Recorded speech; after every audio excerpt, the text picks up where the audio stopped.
ఇది నీకోసమే. విను బిడ్డా, మనిషికి కష్టాలు బాధలు లేనప్పుడు భయం కూడా ఉండదు, గర్వం కూడా పెరుగుతుంది. కాని కష్టాలు ఎదురైనప్పుడే భయం, దేవుడు రెండూ గుర్తుకు వస్తాయి. అందుకే బిడ్డా, మనిషిలో ఉన్న గర్వాన్ని తగ్గించడానికి కొన్నిసార్లు కష్టాలు వస్తాయి. కాని ఒక్కటి గుర్తుపెట్టుకో, కష్టాలు ఎప్పుడూ శాశ్వతం కావు. మళ్ళీ మంచి రోజులు తప్పకుండా వస్తాయి బిడ్డా. Download ShareChat.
నీ సన్నిధిలో మేమందరం చేరి ఉన్నాము. దేవదేవా, దీన మానవుడా, నీవు తప్ప వేరొక దేవుడు లేడు. పైన ఆకాశం ఉంది కానీ కింద భూమి లేదు. దేవదేవా తండ్రి, నీవే మా రక్షకుడు, మా దేవుడు, మా కాపరి.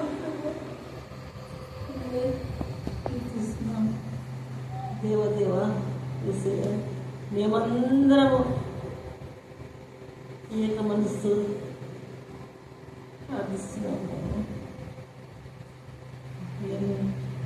ఎల్లప్పుడూ నీ యందు భయభక్తులు కలిగి నిన్ను స్తుతిస్తూ, నిన్ను కనపరుస్తూ, ఎల్లప్పుడూ నిన్ను ప్రార్థిస్తూ ఈ లోకంలో జీవించే భాగ్యం దయచేయండి.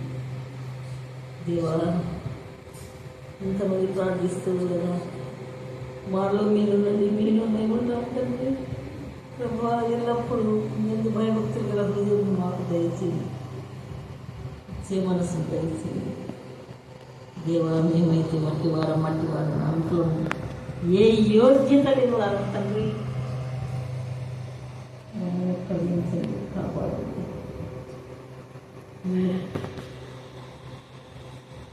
నీ చింతచి అందుకు జనాలు వేడుకుంటున్నాను. ఎల్లప్పుడూ తండ్రి నీ అందు భయభక్తులు కలిగి నీ వాక్యం వింటూ, నీ వాక్యం చదివి తండ్రి, సర్వశక్తుల సర్వాధికారి తండ్రి, నీ కృపకు తోడైంది. మేమందరం ప్రభా ఎల్లప్పుడూ తండ్రి నిన్ను స్తుతిస్తూ కనపరుస్తూ మేమందరం తండ్రి మేము ఎల్లప్పుడూ నీ బిడ్డలంగా ఈ లోకంలో జీవించే కృప చూపును నజరేయుడైన యేసయ్య నామములో కొంటున్నాను తండ్రి. వారితో వాద్యమాడెను, నాతో పోరాడు వారితో పోరాడుము, ఏడెమును డాలును పట్టుకొని నా సహాయమునకై లేచి నిలువు, ఈటు దూసి నన్ను తరుము వారిని అడ్డగింపుము, నేనే నీ రక్షణ అని నాతో సెలవేమో. నా ప్రాణం తీయగోరు వారికి సిగ్గును అవమానమును కలుగును గాక. నాకు కీడు చేయ ఆలోచించువారు వెనకకు మళ్లింపబడి లజ్జపడుదురు గాక. యెహోవా దూత వారిని పారదోలును గాక. వారు గాలికి కొట్టుకొని పోవు పొట్టు వల్లే ఉందురు గాక. ఒకడు సింహము వద్ద నుండి తప్పించుకొనగా ఎలుగుబంటి ఎదురైనట్టు వాడు ఇంటిలోనికి పోయి గోడ మీద చెయ్యి వేయగా పాము వాణ్ణి కరిచినట్టు ఆ దినమండును. యెహోవా దినము నిజముగా వెలుగై ఉండదు కాదా? వెలుగు ఏమాత్రమును లేక అది కారు చీకటిగా ఉండదా? మీ పండుగ దినములను నేను అసహించుకొంచున్నాను, వాటిని నీచముగా ఎంచుచున్నాను. మీ వ్రత దినములలో కలుగు వాసనను నేను ఆగ్రహింపనొలను. నాకు దహన బలులను నైవేద్యములను మీరు అర్పించినను నేను వాటిని అంగీకరింపను. సమాధాన బలులుగా మీరు అర్పించి త్రొవ్విన పశువులను నేను చూడను. మీ పాటల ధ్వని నా ఎద్ద నుండి తొలగించుడి. మీ స్వరమండలముల నాదము వినుట నాకు మనస్సు లేదు. నీళ్లు పారినట్లుగా న్యాయము జరగనియుడి. గొప్ప ప్రవాహం వలె నీతిని ప్రవహింపనియుడి. ఇశ్రాయేలులారా, అరణ్యమందు 40 సంవత్సరములు మీరు బలులను నైవేద్యములను నాకు అర్పించితిరా. మీరు మీ దేవత అయిన మెలేకు గుడారమును మీరు పెట్టుకున్న విగ్రహముల పీఠమును మీరు మోసుకొని వచ్చితిరి కదా. కాబట్టి నేను దమస్కు పట్టణం అవతలికి మిమ్మల్ని చెరగొని పోవుదును అని యెహోవా సెలవిచ్చుచున్నాడు. ఆయన పేరు సైన్యములకు అధిపతియగు దేవుడు. దోషం వల్ల దేవుని పెట్టిన చిన్నప్పటి నుంచి రత్న వాళ్ళు వాక్యంలో ఎలా పెడతారో ఈ బిడ్డ నా తల్లి కుమారి కూడా వాక్యంలో పెంచి నా ప్రభ నా తల్లి బిడ్డ సాక్షులు నిలబెట్టడం జ్ఞానం నుంచి వయసు ఏంటో నా తల్లి పూర్ణాలను కుటుంబాలు ప్రతి అందుకల చేస్తూనే రాయపక్షం వేస్తామని ప్రార్థిస్తున్నాం తండ్రి. అమ్మాయి అక్కడ వసంతగా మీరు లోపడడానికి మీ జ్ఞానం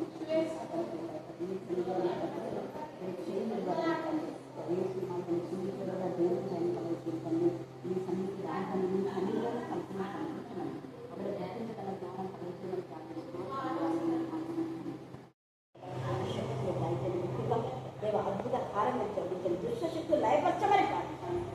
లేదా ఎక్కడైతే మధ్యాహ్నంగా బలహీనమని కానీ ఆపరేషన్ లేకుండానే మీకు ఇష్టమైతే మీరు స్వస్థత కలిగించండి. మీరు మాత్రమే స్వస్థపడి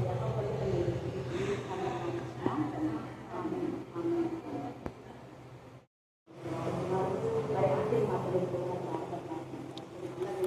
త్వరగా రావడానికి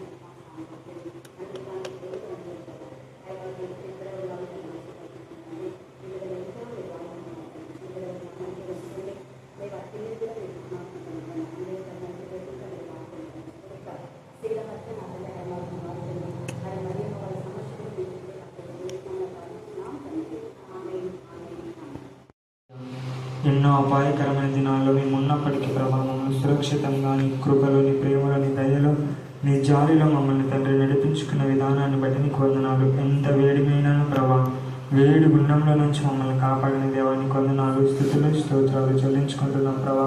మంచి ఆరోగ్యాన్ని, బలాన్ని, శక్తిని, జీవాన్ని మీరు మాకు దయచేశారు దేవా. ఈ గత మాసం అంతట్లో మీరు మీ కృపను సహాయాన్ని అనుగ్రహించారు దేవా. చివరి దినం వరకు మీరు కాపాడానైనా నీ తండ్రి యేసయ్యా మరి ఒక మాసాన్ని మేము మాకు అనుగ్రహించమని ప్రార్థిస్తున్నాం నాన్న. నీ కొందనాలు స్తుతులు స్తోత్రాలు చెల్లించుకుంటున్నాం ప్రభా. జూన్ మాసంలో కూడా మీరు కాపాడమని ప్రార్థిస్తున్నాం ప్రభా. మీ యొక్క బాహుబలం తండ్రి ఎన్నడూ తక్కువ కాదు ప్రభా. నీ కొందనాలు స్తుతులు స్తోత్రాలు చెల్లించుకుంటున్నాం ప్రభా యేసయ్యా. అవును ప్రభా తండ్రి, మోషకు ప్రభా యేసయ్యా ఎర్ర సముద్రం అడ్డొచ్చినప్పుడు ప్రభా, చింతించినప్పుడు ప్రభా నా బాహుబలం తక్కువైనదని మీరు అడిగినారు కదా ప్రభా. నీ కొందనాలు స్థుతులు స్తోత్రాలు చెల్లించుకుంటున్న ప్రభా.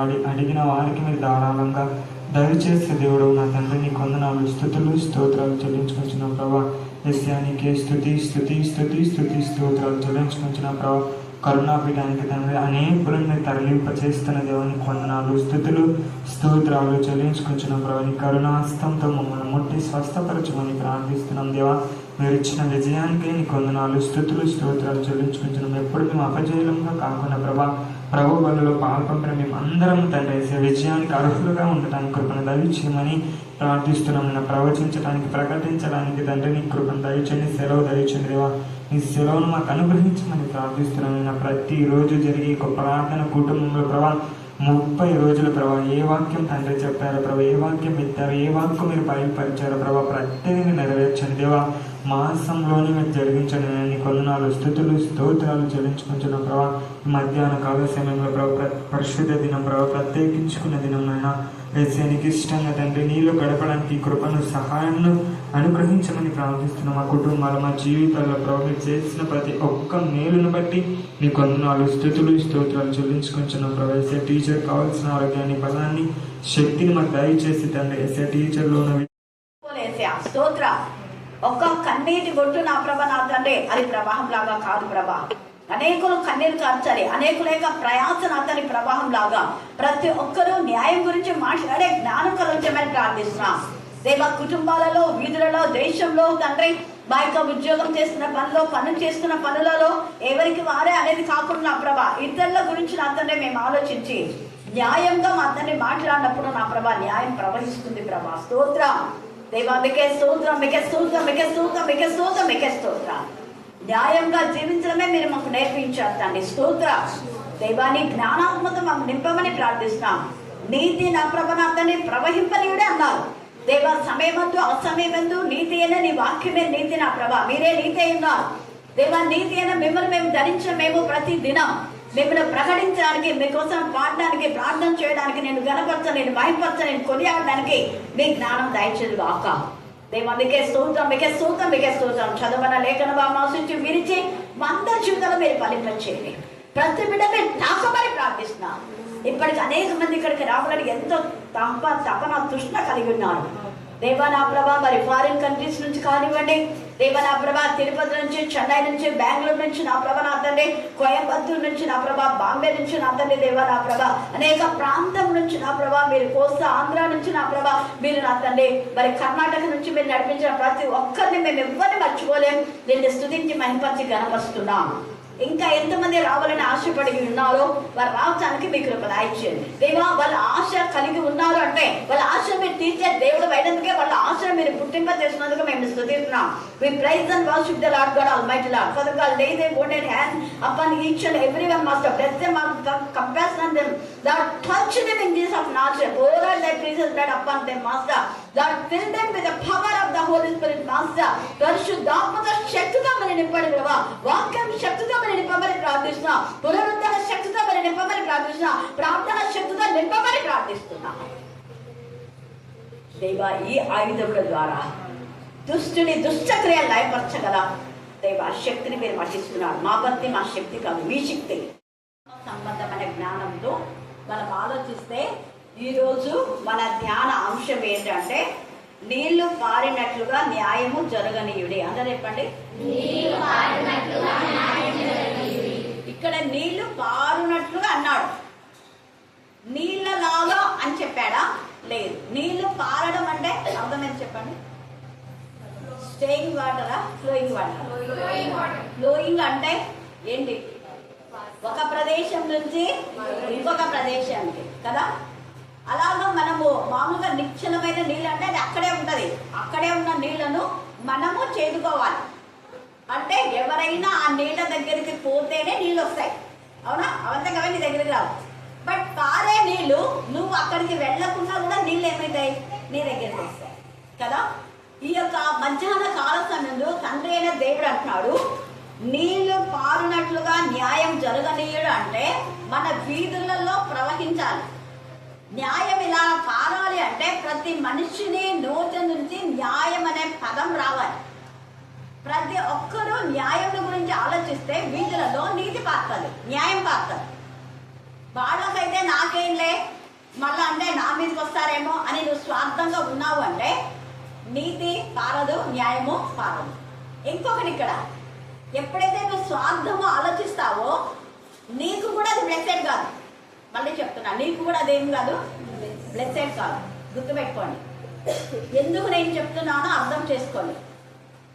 పరిశుద్ధాత్మ దేవుడు మనతో నేరుగా సూటిగా మాట్లాడుతున్నాడు. కాబట్టి ఎప్పుడే కూడా దౌర్జన్యం, అక్రమం, అన్యాయం, అవినీతి కొంత మట్టుకే, ఎక్కువగా జరగదు. బ్లెస్సి నువ్వు ఈరోజు వచ్చినావు, కానీ ఇంకొక వారం దయచేసి రావాలి. ఓకే, మీ మమ్మీ డాడీ ఎక్కడికి పోమంటే అక్కడికి పో. ఎందుకంటే కర్ణాపీఠంలో గొడవలు ఏం లేవు, ఎవరినెవరు కొట్టుకోరు. నేను సభాముఖంగా చెప్తున్నాయి, సమాధానంతో ఉండే వాళ్ళు మాత్రమే కర్ణాపీఠంలోకి రావాలి. అర్థమైంది కదా చెప్పింది? Can you understand? ఎస్. కాబట్టి ఎందుకు అంటే వాక్యంలో ఉంది కదా, వాక్యంలో ఏమన్నది చెప్పండి మీరే. దీనికి సంబంధించిన వాక్యం చెప్పండి త్వరగా, మీరే చెప్పాలా. దేవుడు సమాధానం కర్తగాని అల్లరికి కర్త కాదు. అక్కడ సుంకరి ఏం చేసినాడు? తప్పు చేసిన తర్వాత తప్పు ఒప్పుకున్నాడు. కప్పిపెట్టుకున్నాడా? తప్పు ఒప్పుకొని విడిచిపెట్టి అప్పుడు అంతవరకు ఇంకా బయటనే ఉన్నాడు. రొమ్ము కొట్టుకొంచు ఆకాశం వైపు చూసి ఏమన్నాడు? అది అక్కడ. అలాంటి వాళ్ళు దేవుని మందిరంలో, అంటే చర్చిలో ఇంకా అందరు వస్తారు కాబట్టి చర్చికి పోవచ్చు, నో ప్రాబ్లం. చర్చిలో అందరు ఉంటారు, అందరు రాణిస్తారు. వాక్యానుసారం అయితే కొంతమంది రానియొద్దని ఉంది. ఉందా లేదా? ఉందా? యేసు ప్రభే స్వయాన ఏమన్నాడు? ఇస్కరియోతు యూదా వస్తూ ఉంటాయి, వాడు వస్తున్నాడు, మనం పోదాం అన్నాడు. అన్నాడా? విన్నారా? మీరందరూ చదివినారా లేదా వాక్యం? వాడు వస్తున్నాడు, లోకాధికారి వస్తున్నాడు, వాటితో నాకు పని లేదు, కాబట్టి మనం ఏం చేద్దాం? పోదాం. 2 కొరింథీ 6:18 చదవండి, ఏమనిందో చూద్దాం. నేను ఎందుకు చెప్పానో నీకు అర్థం అవుతుంది. 2 కొరింథీ 6:18. దేవుని ఆలయంకు విగ్రహములకు ఏమి పొందిక, మనము జీవం గల దేవుని ఆలయున్నాము. అందుకు దేవుడు ఇలా సెలవిచ్చుచున్నాడు, నేను వారిలో నివసించి సంచరించును, నేను వారి దేవుడైందును, వారు నా ప్రజలైందును. కావున అండర్లైన్ చేసుకోండి. బ్లెస్సీ చదువు, బ్లెస్సీ చదువు. కావున మీరు వారి మధ్య నుండి ఏం చేయాలంట? బయలు వెళ్ళి, అండర్లైన్ చేసుకొని మీ నాన్న కూడా చదివింది. బయలు వెళ్ళి ఎక్కడ ఉండాలంట? ప్రత్యేకంగా ఉండాలన్నారా? వాళ్ళతో కలిసి ఉండాలన్నారా? చెప్పాలా మీరు? అందరూ చెప్పాలా? నేనే కాదు, మా నాన్న కూడా ఇది వల్ల చేసేవాడు, మీరెక్కడ తెలుసు కదా. ఎవరైనా తాగబోతున్నా అంటే రావద్దని చెప్తాడు ఓపెన్గా. ఎవరికి భయపడదు నాన్న. అప్పుడు అలాగే జరిగింది కదా. తాగుబోతులు ఎవ్వరు కూడా, బీడి తాగేవాళ్ళు కూడా గేట్ ముందు పోకూడదు. అంత సిస్టమేటిక్గా ఉండింది అప్పుడు. మీరు వారి మధ్య బయలు వెళ్ళి ప్రత్యేకంగా ఉండే వారితో కలిసి కాదు, దేవుని పిల్లలు ప్రత్యేకంగా ఉండాలి. ఒకవేళ బ్లెస్సింగ్ వాళ్ళ దాంట్లో ఏకీభవించానంటే బ్లెస్సింగ్ రాణిస్తా. మీ మమ్మీ డాడీతో ఏకీభవించేవాళ్ళు అయితే రా, ఓకేనా? అబ్బా మీ అందరు ఏదో చెప్పింది ఓపెన్ చెప్తుంది, అబ్బా తిట్టదంట కూడా నాకు తెలుసు. కాబట్టి బ్లెస్సింగ్ మాత్రం నేను ఓకే చేస్తే, ఎందుకంటే అబ్బాబా చాలా సంవత్సరాలుగా కర్ణాపీఠంతో అనుబంధం ఉంది. అలాంటి పిల్లలు పడిపోవడం నేను అస్సలు ఇష్టపడను. తన ఆత్మీయంగా ఉంది నాకు తెలుసు, కాబట్టి వాళ్ళని బట్టి ఈ భాగం వద్దడం కూడా బాగుంటుంది కదా. కాబట్టి బ్లెస్సింగ్ రావచ్చు, నీకు పర్మిషన్ బ్లెస్సింగ్, ఓకేనా? కానీ మనమంతా దేవుని పిల్లలం. ఈరోజు వచ్చే చిన్న చిన్న వాటికి మనం చూస్తే భయంకరమైన నరకం వస్తుంది. ఆ నరకంలోకి వెళ్ళడం ఇష్టం లేదు, కాబట్టే నేను ఇలాగా గర్దించి చెప్పేది. అర్థం కాదు కొందరికి, అర్థం చేసుకునే వాళ్ళు మాత్రమే మారు మనసు పొందుతారు. ఇక్కడ తేటగా న్యాయం జరగనీయుడు అంటున్నాడు. నీతి జరగనీయుడు అంటే నీతి న్యాయం లేకపోతే ఆ నీతి న్యాయం ఎవరు చేయరో వాళ్ళకి ఏం జరుగుతుందో జకర్యాల తేటగా రాయబడింది. ఈ లేఖన భాగాలు నేను చాలాసార్లు సంఘాల్లో చెప్పాను. కొంతమందికి బాధ అనిపించినా నాకేం బాధ లేదు. చూడండి, చెప్పమని చెప్పాల్సిందే. జకర్యా 4వ అధ్యాయము 7వ వచనం చదవండి. నాకు ప్రత్యక్షమైన యెహోవా వాక్యమే, శక్తి చేతనైనను శక్తి చేతనైనను బలము చేతనైనను కాక నా ఆత్మ చేతనే శక్తి చేత బలం నా శక్తి ఉందని నేను చెప్పడంలా, నా బలం ఉందని నేను చెప్పడంలా, లేకపోతే నా వెనక చాలా మంది ఉన్నారు నేను చెప్తే ఏం చేసుకోవాలని నేను చెప్పడంలా. దేవుని మాట ఇదే, దేవుని ఆత్మ ద్వారా ప్రతిదీ జరుగుతుంది. నేను గతంలో అక్కకు చెప్పా, ఇది కూడా వాళ్ళని వీళ్ళని ఏముందక దేవుడు చేస్తాడు, సహాయం చేశాడు కూడా. తర్వాత 5వ అధ్యాయంలో దొంగలు అప్రమాణికులు ఎవరైతే ఉంటారో వాళ్ళ ఇళ్లలోకి ఈ పుస్తకం పోతాడంట. ఆ పుస్తకం పోయినప్పుడు వాళ్ళ ఇళ్లలో సమాధానం ఉండదు. జకర్యా 5 మీరు చదువుకోండి, టైం లేదు కాబట్టి. 5వ అధ్యాయంలో తేటగా రాయబడింది, ఒక పుస్తకం ఉంది. ఆ పుస్తకమే ఆ ఇళ్లలోకి పోతుంది. ఎవరి ఇళ్లలోకి అంటే అప్రమాణికులు దొంగలుగా ఉండి మోసగించిన వాడు. వరలక్ష్మి కొన్ని లక్షలు మోసం చేశారు, వాళ్ళ ఇళ్లలోకి పుస్తకం పోతుంది. కాబట్టి ధైర్యంగా ఉండమ్మా, ఓకేనా? కృష్ణారెడ్డితో కూడా చెప్పింది, 4 కోట్లు ఎత్తుకొని పోయింది పిల్ల, 60 కోట్ల ప్రాజెక్టు.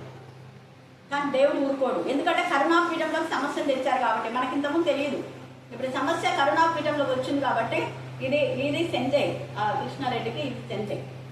వాళ్ళు ఎంత నమ్మకంతో అక్క మా కోసం కూడా ప్రేట్ చేయించారా అని చెప్పారంట. చూడండి, ఒక మంచి బిజినెస్ మ్యాగ్నెట్. ఈ సమయంలో పరిశుద్ధాత్మ వాక్యము ద్వారానే మనం సరి చూసుకోవాలి. ఇక్కడ 35 కీర్తన చదివితే అక్కడ కూడా తేటగా రాయబడింది. ఏమని రాయబడింది? ఎంత చక్కగా, యెహోవా నాతో వ్యాజ్యమాడు వారితో దేవుడు వ్యాజ్యమాడతాడు.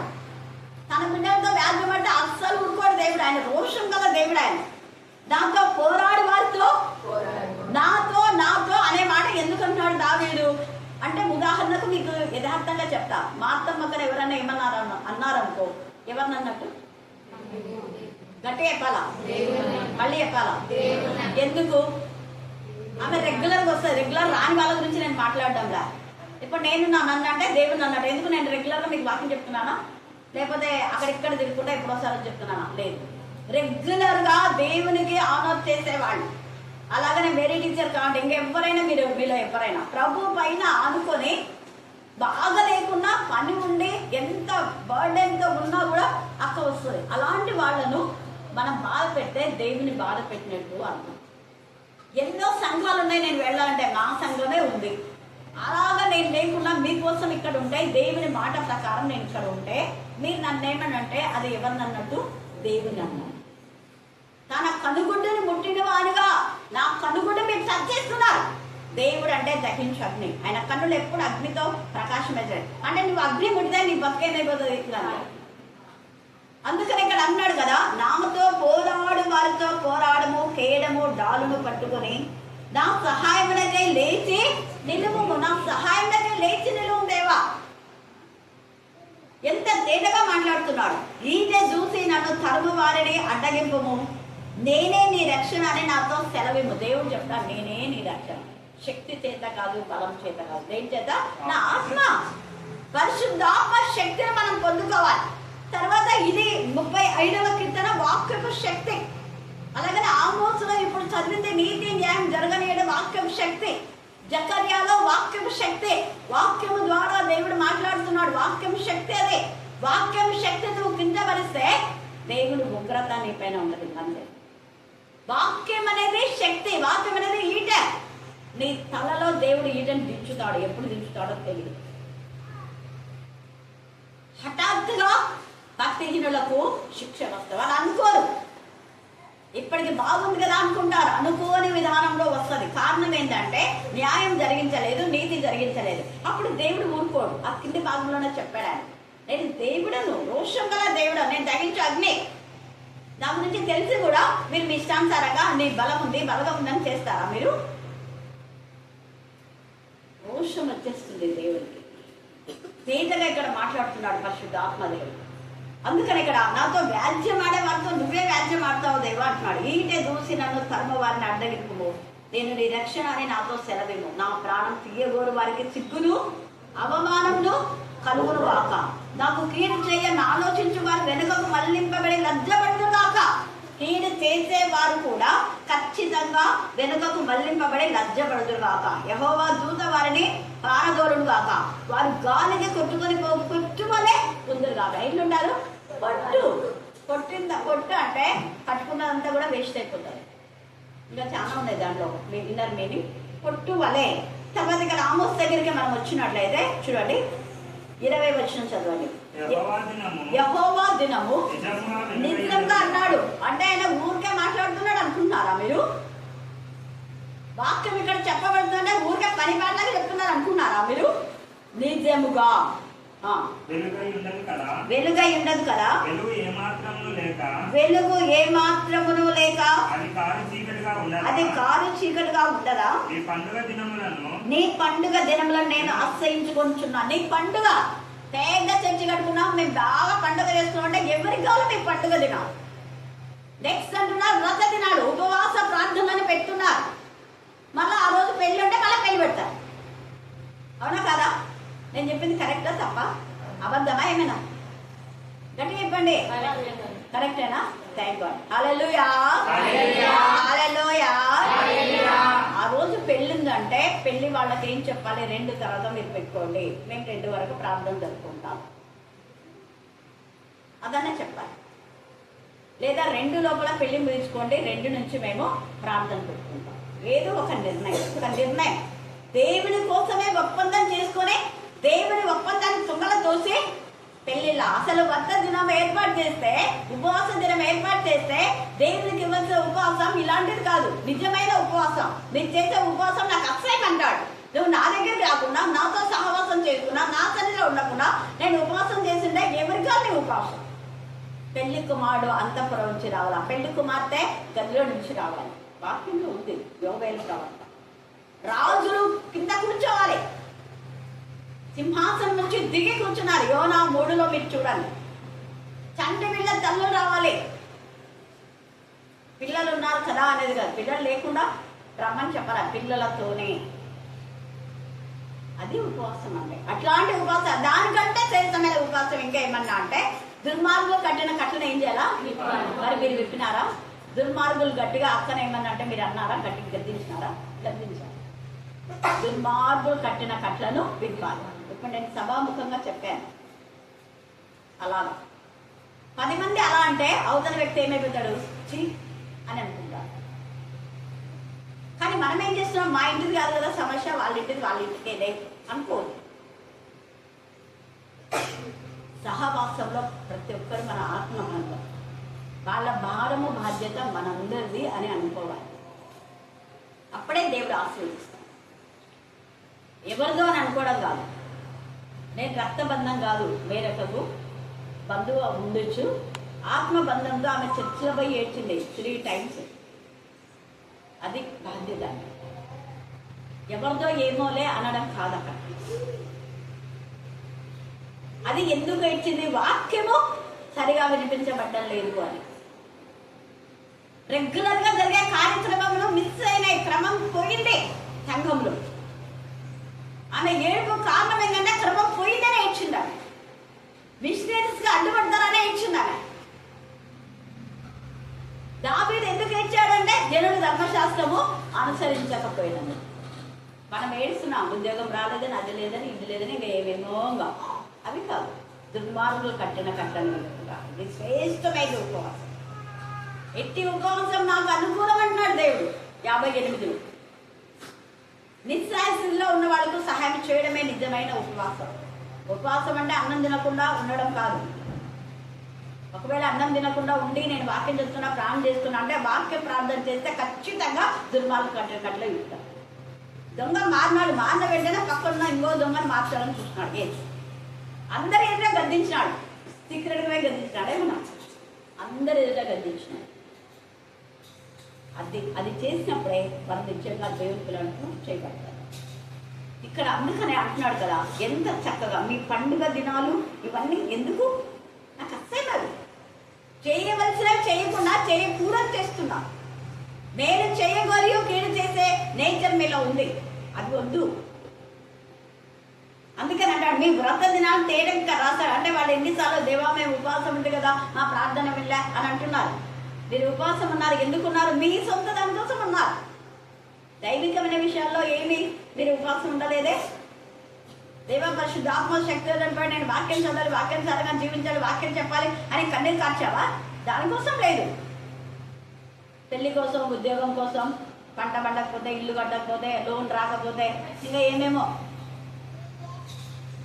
ఇక్కడ దావీదు ఉపవాసం ఉంది, నాకు విజయం రావాలని ఉపవాసం ఉంది. జనుడు ధర్మశాస్త్రంలో అనుసరించకపోయినా నా కన్నీరు ఎలా ఉందంట. అందుకే వ్రత దినాలు అంటున్నాడు. ఇక్కడ ఎంత తేనెగా పరిశుద్ధ ఆత్మదేవుడు మాట్లాడుతున్నాడు చూడండి. మీ యొక్క పండుగ దినం అక్షయించుకొచ్చున్నాడు, వాటిని నీచంగా ఎంచుతున్నాడు. మీ వ్రతం అంటే వ్రత దినం ఏర్పాటు చేయడం అంటే ఉపవాస దినం. మీ వ్రత దినములలో కలుగు వాసన నేను ఆగ్రహింపనులను, నాకు దహన బలులను నైవేద్యములను మీరు అర్పించిన నేను వాటిని అంగీకరింపను.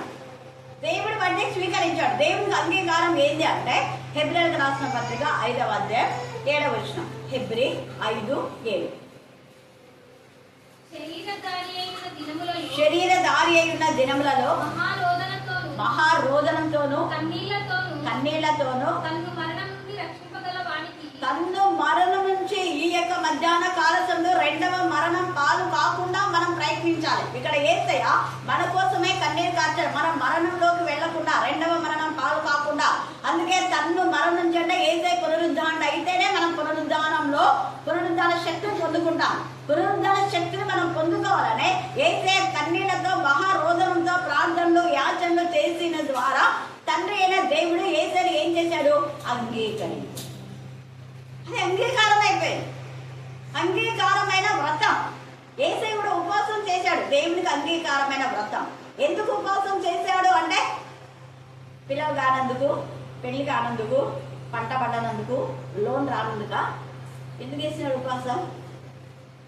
మరణం నుంచి తనను రక్షించగలవానికి, అంటే నేను మరణించి లేయాలి, నాతో పాటు నా యందు విశ్వసించిన వాళ్ళు కూడా మరణం నుంచి లేయాలి, రెండవ మరణం పాలు కాకూడదు అని. అది దేవుడికి ఇష్టమైన ఇంపైన శ్వాసన యాగం. అందుకనే ప్రకటన 21:8 ఉన్న ఆ జాబితాలో మనలో ఎవరు ఉండకూడదు. అలా ఉండకపోతే మనం నిత్య జీవంలో ఉన్నట్టే లెక్క. చూసుకోండి ఒకసారి. 21:8. పిరికివారు అంటే ధైర్యంగా మాట్లాడలేని వారు, ధైర్యంగా నువ్వు చేసే తప్పు అని చెప్పలేని వాళ్ళు. ఒక దొంగ నువ్వు చేసే తప్పు, నీ బతుకు సరిగా లేదు, నువ్వు దిద్దుకో, నీతిమంతుని అంటావా అని అనగలిగారు. అది ధైర్యం అంటే. అలా అనలేనప్పుడు పిరికివారే. అవిశ్వాసులు, అసహ్యులు, నరహంతకులు, వ్యభిచారులు, మాంత్రికులు, విగ్రహారాధికులు, అబద్ధికులందరూ అగ్ని గంధకములతో మట్టు గుణంలో పాలు పొందురు. ఇది ఏంటి? రెండవ మరణం. ఒక తల్లి మన తల్లి అని అనుకోవాలి, అవునా కదా? పెద్దలను గౌరవించుడు అనేది, పెద్దలైన వాళ్ళని కన్నులుగా భావించుడు అనేది. మరి నీ తల్లిని నువ్వు కొట్టావంటే నీ కన్నులు దోయకాకులు దిగుతాయి. తల్లి అనే పదానికి నేను చాలాసార్లు చెప్పే అర్థం. తల్లి అంటే ఎవరు చెప్పండి త్వరగా? ఎన్నిసార్లు చెప్పినా తల్లి అంటే పిన్నమ్మ, అమ్మ ఉంది కదా, పెద్దమ్మ అమ్మ ఉంది కదా, అమ్మమ్మ, నాయనమ్మ, వదినమ్మ, అత్తమ్మ, వీళ్ళందరూ అమ్మలే. చిన్నమ్మ అందరూ. ఈ అమ్మ అనే పదం ఉండే వాళ్ళు టచ్ చేసినావంటే నీకు కన్ను దోయకాకు దుక్కుతాయి. మైక్ ద్వారా వాక్యం వినే వాళ్ళు సరి చేసుకోవాలి. వాళ్ళు ఎవరైనా కూడా తల్లి అనే పదం అందులో వస్తుంది. అందుకే యేసయ్య అమ్మ అమ్మ అని అన్నిసార్లు అన్నాడు. ఆ అమ్మ అయిన స్త్రీని టచ్ చేసింది కాబట్టి దాని తల చిరుగొట్టబడింది. పురుషులు లేని ఒంటరిగా ఉన్న స్త్రీలను అవమానపరిచినా, బాధ పెట్టినా, వాళ్ళని ఏం చేసినా కూడా దేవుడు అస్సలు ఊరుకోడు. స్త్రీని గొడవడితే ఒకవేళ క్షమించొచ్చేమో. స్త్రీ పైన పురుషులు ఎవరైనా, వాళ్ళ తండ్రి అయినా కూడా. ఎందుకు? రత్నాన్ని ఒకసారి వాళ్ళంటే ఎట్లా కొప్పన్నా కదా, బాగా ఇంటికి పోయి తెచ్చేసినాను. వాళ్ళ నాన్న ఆ పిల్లను మంచి సాక్షి చెప్పింది రత్న. అంటే వాళ్ళమ్మ నువ్వు కాదు నాకు తల్లి, చల్లపక్కనే అని చెప్పింది. చెప్పి సాక్షి మీద చెప్పింది అక్కడ తెచ్చిలో. అందులో కూడా ఇంకా విధులంతా తర్వాత మళ్ళీ బాధపడినాడు అనుకో. అది కాదు, ఆడపిల్లల పైన అస్సలు చేయలేదు, తండ్రి అయినా కూడా ఇంక్లూడింగ్ అని చెప్పాను. అది మనకి ఎక్కడ చెప్తుంది అంటే ఆదికాండమే చెప్తుంది. గొడవపడితే పురుషులు గొడవపడాలి, స్త్రీలు గొడవపడాలి, స్త్రీలు హెచ్చరించి గద్దించుకోవాలి. ఇలా ఉందనే అదే పనిగా యేసయ్య స్త్రీతో చెప్పి నువ్వే పోయి చెప్పుకోవాలి. ఎవరికి చెప్పాలా? శిష్యుల. ఆడవాళ్ళకి చెప్పమన్నారా? పురుషులకు. మళ్ళీ ఎవరు వాళ్ళు? హేమీలు. వాళ్ళకి పోయి చెప్పుకోమా బోధ నువ్వు అన్నాడు. తల్లి మరియ నుంచే యేసయ్య వచ్చాడు. తండ్రి అయిన దేవుడు ఆదాం చేసినట్టుగా యేసుడం చేయొచ్చు కదా, చేయొచ్చు. చేయలేదు అలా. ఒక స్త్రీ నుంచే రావాలన్నాడు. పురుష ప్రమేయం లేకుండా పురుష అహంకారాన్ని అనగదొక్కడానికే. మృగాలాగా ప్రవర్తిస్తారా మీరు అని. ఆ లూసిఫర్ కూడా వారు మృగమే. చాలా మంది దేవదూతలు పురుషులు. గాబ్రియల్ కానీ, మిఖాయల్ కానీ, రఫాయలు, రమేయులు, జోఫియలు, జోకియలు. కాబట్టి ఇక్కడ ఎంత చక్కగా పరిశుద్ధాత్మ దేవుడు మాట్లాడుతున్నాడు. వాటిని నీచంగా ఎంచుచున్నాను. వ్రత దినములను కలుగు వాసన నేను ఆగ్రహింపనలను. నాకు దహన బలులను నైవేద్యములను మీరు అర్పించిన నేను వాటిని అంగీకరింపను. సమాధాన బలులుగా మీరు అర్పించే క్రొవ్విన పశువులను నేను చూడను. మీ పాటల ధ్వని నా ఎద్దు నుండి తొలగనీయుడే. పాటలు పాడుతున్నారు, ఓ ఎన్నెన్ని మ్యూజిక్లో పెట్టి. అవి నాకు ఇష్టం లేదంటున్నాం. మీ స్వర మండలముల నాదము వినుట నాకు మనసు లేదు. నేను పారినట్లుగా న్యాయం జరగనేడు. సంఘాలలో న్యాయం, కుటుంబాల్లో న్యాయం, వీధుల్లో న్యాయం, దేశంలో న్యాయం విచారించుడు. న్యాయం జరగదు. న్యాయానికి మీరు సపోర్ట్గా ఉండండి. న్యాయానికి మీరు మరి బలంగా ఉండండి. అన్యాయం ఖండించాలి, ఎవరినైనా పర్లేదు. అందుకని ఇక్కడ న్యాయము జరగనేడు గొప్ప ప్రవాహము వలె నీతిని ప్రవహింపనేవిడి. ఇశ్రాయేలీయులారా, అరణ్యమందు 40 సంవత్సరంలో మీరు బలుల నైవేద్యం నాకు అర్పించుకురా. ఒకసారి ఎత్తున్నాడు, 40 సంవత్సరాలు మీరు నడిపించాడు. అప్పుడు ఏమన్నా నాకు వేసినారా? నేను అన్నానా ఇవన్నీ కావాలి నాకు అని? మీరే మాంసం కావాలంటే మీకే నేను మాంసం ఇచ్చినా. మీరు బలించి నాకు క్రొవ్విన దూడలు అర్పించి నేను ఆగ్రహించాలి, కానీ మీరుకే నేను మాంసం లేదంటే మాంసం ఇచ్చినా. నేను ఎంత తేటగా పరిశుద్ధాత్మదేవుడు మాట్లాడుతున్నాడు. తర్వాత అంటాడు కదా, ఇక్కడ మనం చూస్తే ఇద్దరు మీరు ఏం చేసినా దేవునికి అర్పించకుండా మీ దేవతలైన మెలేకు గుడారమును మీరు పెట్టుకునే విగ్రహము పీఠంలో చేసి అక్కడ దానిలోకి అర్పించినారు. అవి మిమ్మల్ని బయటకు తీసుకురాలా. దేవుడు నిన్ను బయటకు తీస్తే, దేవుడు నీకు జీవం ఇస్తే, దేవుడు నీకు శక్తినిస్తే, దేవుడు నీకు విద్యను ఉద్యోగం ఇస్తే, దేవుడు నీకు రక్షణ ఇస్తే, మరి ఏం చేస్తున్నారు మీరు? ఎక్కడికో ఎవరికో ఇస్తారా? మీరు న్యాయం అడుగుతున్నాడు. మీరు ఎక్కడ రక్షణ పొందినారు? కరుణాపీఠంలో. కానీ మీరు ఎక్కడున్నారు? సహవాసంలో ఒప్పుకోరు. ఎక్కడ మీకు ఉద్యోగం వచ్చింది, ఎక్కడ మీకు పిల్లలు పుట్టారు, ఎక్కడ ప్రార్థన సహవాసంలో ఉన్నావు, ప్రతిదీ లెక్కలకు. ఇది ఒక్కటి మీరు పాయింట్ అర్థమైతే మీరు వదిలిపెట్టారు. నాకు అర్థమైంది కాబట్టే నేను ఇక్కడ ప్రార్థన లేని టైంలో మాత్రమే వేరే చోట రిక్వెస్ట్ చేస్తాను. ఇక్కడ ఎవరైనా చెప్పే అవకాశం ఉంటేనే వేరే చోట, ఎవరు చెప్పకుండా ఖచ్చితంగా వస్తాను. వేరే వాళ్ళకి అవకాశం ఇచ్చి మాత్రమే వెళ్తుంటా. ఎందుకు? ఇది నాకు అర్థమైంది కాబట్టి. ఇది అర్థం కాని వాళ్ళు ఎక్కడంటే ఎక్కడ తిరుగుతుంటారు. విత్తేది ఒక చోట, కోసేది ఒక చోట. ఒప్పుకున్నారా? నేను పొందేదేమో ఎక్కడ? రోగం వస్తే ఇక్కడికి, బాధ వస్తే ఇక్కడికి, వేదన వస్తే ఇక్కడికి. బాగైనాక ఎక్కడంటే అక్కడ తిరుగుతావా? నేనంటా దేవా నాకు న్యాయం తీర్చండి, నేను ఇదే మాట్లాడతాను. వాళ్ళు ఇక్కడే కదా రక్షణ పొందింది, ఇక్కడే కదా ఆత్మీయంగా ఎదిగింది, ఇక్కడే కదా చిన్నప్పటి నుంచి పెరిగారు. మళ్ళీ వాళ్ళు ఎక్కడెక్కడ ఉన్నారు. దేవుడు అంటాడు, నేను ఊరుకోను కదా.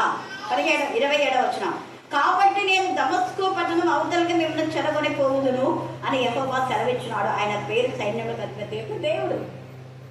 నా పేరు యెహోవా కదా. యెహోవా అంటే నీకు తెలుసు కదా. ఇంకా నేను చూసుకుంటా, నువ్వు మౌనంగా ఉన్నావు. వాళ్ళ పక్షంగా నేను పంపిస్తా. ఒక్కరు రాలేదా? నువ్వు చిన్నప్పటి నుంచి ఆత్మీయంగా ఎదుగా చేసిన వాళ్ళు ఒక్కరు రాలేదా? వాళ్ళ కోసం 5 మందిని పంపిస్తా. ఫ్రైడే రోజు దాదాపు 9 మంది వచ్చినాం. హల్లెలూయా, హల్లెలూయా.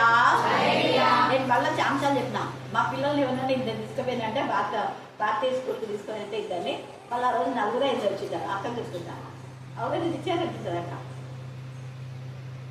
వాళ్ళు మా పిల్లలు, నేను పోయి చెప్తా వీళ్ళు మా పిల్లలు అంటే, వాళ్ళ పిల్లలు పోమన్నా వాళ్ళ తల్లిదండ్రులు ఎవరో ఒకరు ఇచ్చి వచ్చింటారు అనుకో, మళ్ళీ దేవుడు నాకు పంపిస్తాను. ఒకవేళ భారతీయ స్కూల్ నుంచి ఎవరైనా వచ్చారంటే నేను వాళ్ళకి వెళ్తాను. నేనేం పిలవాల వాళ్ళను, వాళ్ళ పేరెంట్స్ వచ్చి వదిలినారు, మీరు పోయి వాళ్ళ పేరెంట్స్తో కాంటాక్ట్ అంటే అంట. వాళ్ళకి తగినది వాళ్ళకి ఇస్తారండి. ఇక్కడ కాకి చైన్లో తిరుగుతూ ఉండేది అడ్డగోలుగా. 10 మందిని కదా, 10 మందిని ఒకటేసారి చేస్తే ముట్టుకున్నారు వీళ్ళంతా. ఎందుకు అని చెప్పి వాళ్ళని చెప్పి వీళ్ళని చెప్పి నేనన్నా, నేను రమ్మని చెప్పలేదు. 10 మందిని వాళ్ళ పేరెంట్స్ వచ్చి వదిలారు. నేను ప్రతిరోజు వాళ్ళకి తీసుకుపోయి నాతో పాటే రావాలి వాళ్ళ కండిషన్స్. ఇప్పుడు అలాంటి వాళ్ళే ఉద్యోగంలో ఉన్నారు. నగేష్ కానివ్వండి, ఇంకా చాలామంది. ఇది ఉదాహరణకు మీతో చెప్తాను. ఎందుకు అంటే దేవుడు తన పిల్లలకి ఎప్పుడు ఏది తక్కువ చేయదు. అందుకే ఇక్కడ ఏమంటాడు, దేవుడు అంటే సర్వశక్తిమంతుడు, సర్వోన్నతుడు, సర్వ అంతర్యం, సర్వ సృష్టికర్త, సకల ఆశీర్వాదము కారణవుతాడు దేవుడు. నేనున్నాను, నాకు చెప్పా కదా, నేను చూసుకున్నాను. కాబట్టి సమస్య దేవునికి అప్పగించి దేవుని మార్గంలో ఉంది. దేవుని లేఖన భాగం దీవించి ఆశీర్వదించుగాక. ఆమేన్, ఆమేన్, ఆమేన్. ఈ సమయం ప్రార్థన